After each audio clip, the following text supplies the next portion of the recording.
সে তার ফ্যাক্টরি দেহ নামের আজব মেশিন বানাইছে কোন মিস্ত্রি।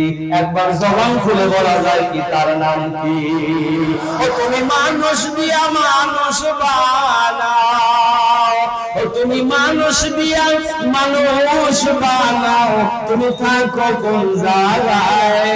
আল্লাহ তোমায় খুঁজতে যাইয়া পড়ে গেছি বিসন্ধায়। আল্লাহ তোমায় খুঁজতে যাইয়া সেজদা দিছে পীরের পায়। কথা কন না কে?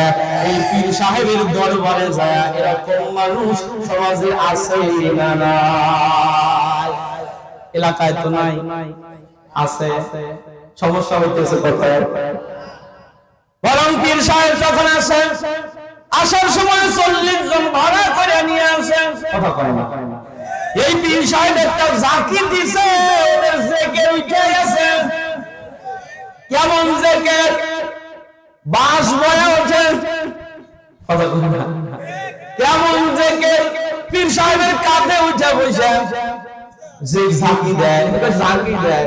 এত লাফাস কেন রে তোরা, এত লাফাস কেন, এত লাফাস কেন রে তোরা, এত লাফাস কেন? যদি লাফায়া খোদারে পাইতো আগে পাইতো ব্যান। খারাপ লাগলো। চলে না সামনের দিকে যায়।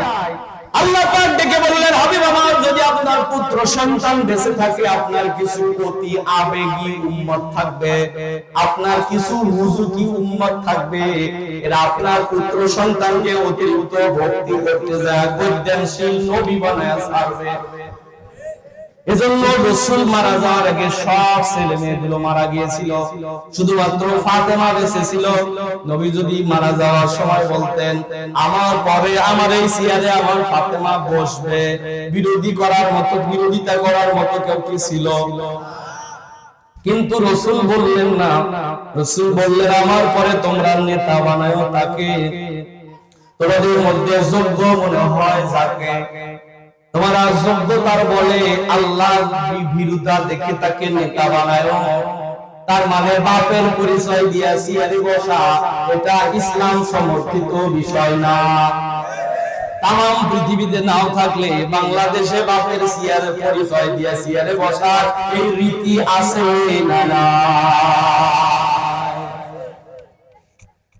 আল্লাহ রাসূল বললেন, এই কথা যখন আমি শুনলাম যে আপনার সন্তানগুলো মারা যাবে, বিনিময়ে আপনার ভবিষ্যৎ ভালো, কারণ সন্তান থাকলে অতিরিক্ত ভক্তি করতে যায়। অনেকে আছে না আবেগের ঠেলায়, হ্যাঁ আবেগের ঠেলায় যায়। অনেকে আছে বাপের পাও থেকে এরকম ধুলো নেয়, বাপের পাও থেকে ধুলো নেয়, আব্বা কিছু দেয়। বাপের পাও থেকে, এটা কিন্তু জন্মদাতা বাপ না, আবার অন্য কিছু বুঝেন না। জন্মদাতা বাপ না, এটা খাজা বাপ, পীর বাপ। এই বাপের পাও থেকে ধুলো নেয়, সেটা ভুলে রাসূল বললেন, তা শোনার পরে আমি খুশি হয়ে গেলাম। নবীজি বলেন, কাউসার দিয়ে খুশি হওয়ার 3 নম্বর কারণ হলো আল্লাহ পাক আমাকে ডেকে বললেন, আমি আপনার পুত্র সন্তান 2টাকে কেড়ে নিলাম, বিনিময়ে আমি আপনার দলের লোককে ভারী করে দেব। কেমনে করেছে? যেই বছর নবীজি তাওহীদ, রিসালাত, আখিরাতের দাওয়াত দেয়, যেটা নবুয়তের প্রথম স্টেপের দাওয়াত, ওই বছর হজের মৌসুমে তাম পৃথিবী থেকে যারা হজ করতে গেছে, আবু জেহেল, আবু লাহাব, উতবা, সাহেবা, এরা রাস্তার মোড়ে মোড়ে দাঁড়ায় বলে, ভাই মক্কাতে নতুন একটা পাগল হয়েছে, ওই পাগলের কাছে যেন যায় না, ওই পাগলের কথা যেন শুনো না, ওই পাগলের কথা শুনলেও পাগল হয়ে যাবে, ও পাগলের কাছে গেলেও পাগল হয়ে যাবে, ও পাগলের চেহারা দেখলেও পাগল হয়ে যাবে, তোরা যাস না ও পাগলের কাছে। কিন্তু মানুষের একটা স্বভাব হলো নিষেধ করা জিনিসের প্রতি মানুষের আগ্রহ আরো বাড়ে। ওরা বলছে পাগল দেখলে পাগল হয়ে যাবে, এরা চিন্তা করে জীবনে বহু পাগল দেখেছি, তবে পাগল দেখে যে মানুষ পাগল হয় এরকম পাগল জীবনেও দেখি নাই। বাঘ ভাঙা জোয়ার শুরু হয়ে গেছে পাগল দেখার জন্য।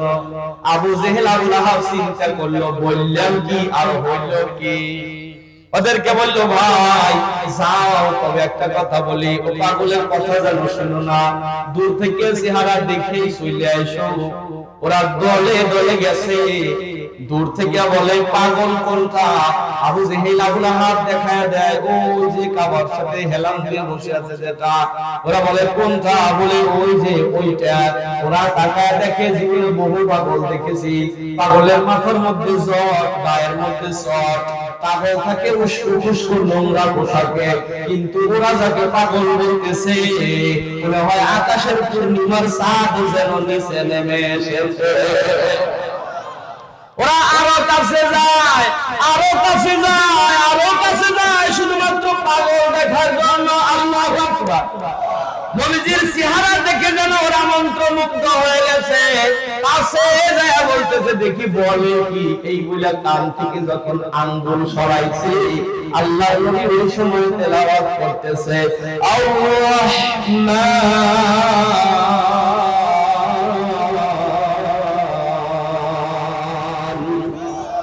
ওরা যখন কোরআনের তেলাওয়াত শুনে আর নবীর চেহারা দেখে, ওরা যেন দুনিয়াকে ভুলে গেছে। হাতে হাত রেখে দলে দলে কালেমা পড়ে মুসলমান হয়ে যায়। ওরা দেখলে ছবি পাগল হবি, কাঁদবি বসে একা নিরালায়। যে দেশে মোর নবীজি ঘুমায়, আমার যে দেশে মোর নবীজি ঘুমায়। ঠিক কিনা বল? খারাপ লাগতেছে আপনাদের? আর কিছুক্ষণ বলবো। রাসূল বলেন, কাউসার পেয়ে খুশি হওয়ার 4 নম্বর কারণ হলো, আল্লাহ পাক আমাকে ডেকে বললেন, হাবিব আমার, আমি আপনার 2টা পুত্র সন্তানকে কেড়ে নিয়েছি, বিনিময়ে যে কাউসার দান করেছি, কাউসারের মর্যাদা মানুষ দুনিয়াতে বুঝবে না। কাউসারের মর্যাদা বুঝতে হলো কিয়ামতের ময়দানে। আমরা তো ওই বাঙালি, দাঁত থাকতে দাঁতের মর্যাদা দেই না, কথা কয় না। আমরা তো ওই বাঙালি, ঠেলায় না পড়া পর্যন্ত কথার দামই দেই না। বুঝেন? আমরা তো ওই বাঙালি, ঠেলায় না পড়া পর্যন্ত কথার দামও দিতে জানি না। ভুল বলছি? হ্যাঁ, কথা কয় না। পাবনার মানুষকে এইভাবে কথা কয় না, কি ঘুমায় ঘুমায় একটু পর পর কথা বলে, সাথে সাথে বলালে কথা। আমরা তো ওই বাঙালি, দাঁত থাকতে দাঁতের মর্যাদা দিতে জানি না। আমরা তো ওই বাঙালি, ঠেলায় না পড়া পর্যন্ত কথার দামও দেই না। এজন্য আমাদের গ্রাম্য ভাষায় বলে ঠেলার নাম।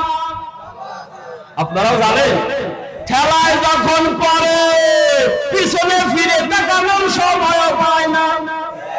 ঠেলায় যখন পড়ে রান্না করা ভাত খাওয়ার সময় কপালে জোটে না। ঠেলায় যখন পড়ে অনেকে আছে চেয়ার ছেড়ে দিয়ে যায়, কলার উপর পাতার উপরে শুয়ে পড়ে। অনেকে আছে ঠেলায় যখন পড়ে নৌকার মাঝি হয়ে দাড়ি কাটিয়ে দেয়, নৌকাতে ধরা পড়ে। কথা কি ভুল? হ্যাঁ, আমার বন্ধুরা